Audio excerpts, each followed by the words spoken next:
Welcome to the Fibers Studio. In third grade, we're going to continue to create stuffies from felt and work on making our overstitch a little bit more even. Today, we're going to review the skills necessary to creating a stuffy. First, you're going to measure out your thread.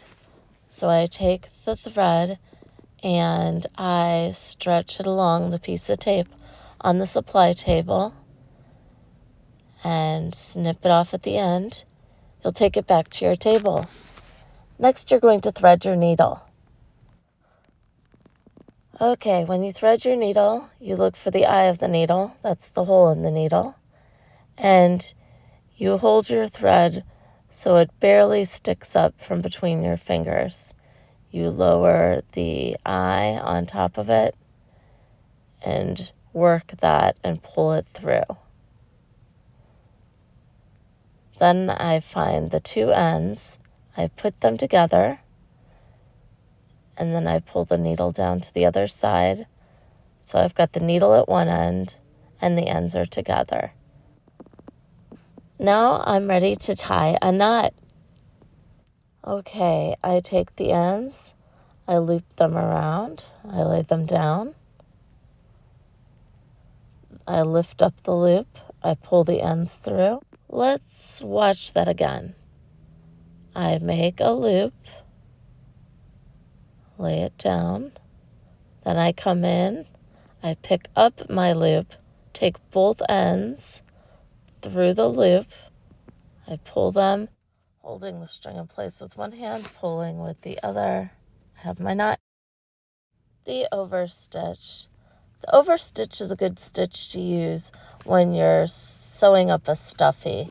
It lets you stuff it all the way to the edge, and it keeps the edges secure for when you stuff it. I begin from the back of my fabric. I poke the needle up and around.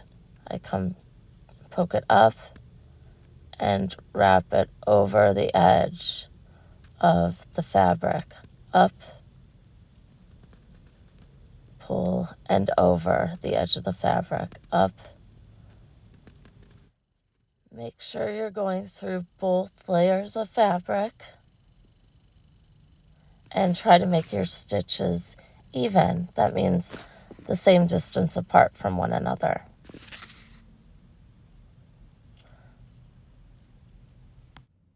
Stop sewing when you get about a hand's width away from the end of your string.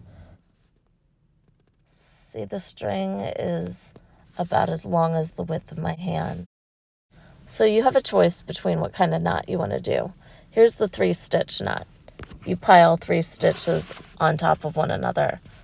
So you just go down into the fabric, just a teeny bit, right where you came up, and you do that 3 times. 1, 2, and 3. Make sure you go through the stitches, not in a separate place, just through that stitch 3 times.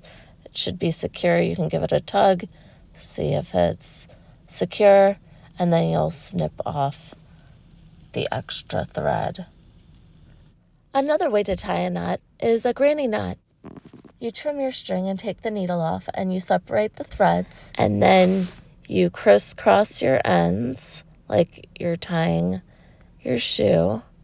You put it through and you pull. You do it again. You crisscross, you put one of the ends through the loop, and then you pull. Finally, you snip off your extra thread. Then you repeat the whole process, beginning with measuring out your string. Threading your needle.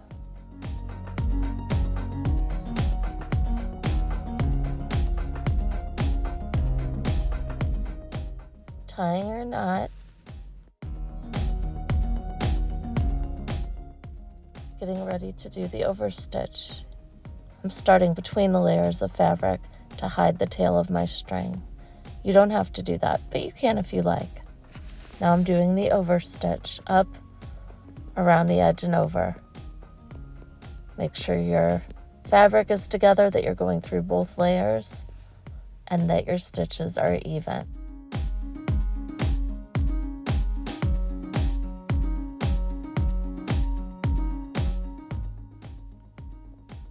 If you make it around to the other ear, that's as far as we're going to go.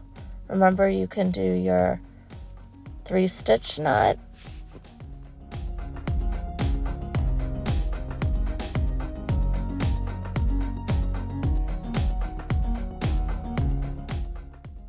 Or if you choose, you can do the granny knot.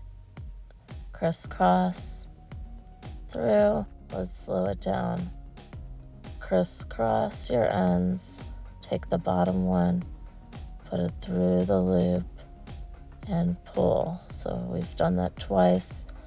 Trim the string, and we're finished for the day. You only want to go ear to ear on your little tiger head. Finally, you're going to put a piece of tape on your felt, write your name in Sharpie and your class code to save it for next week.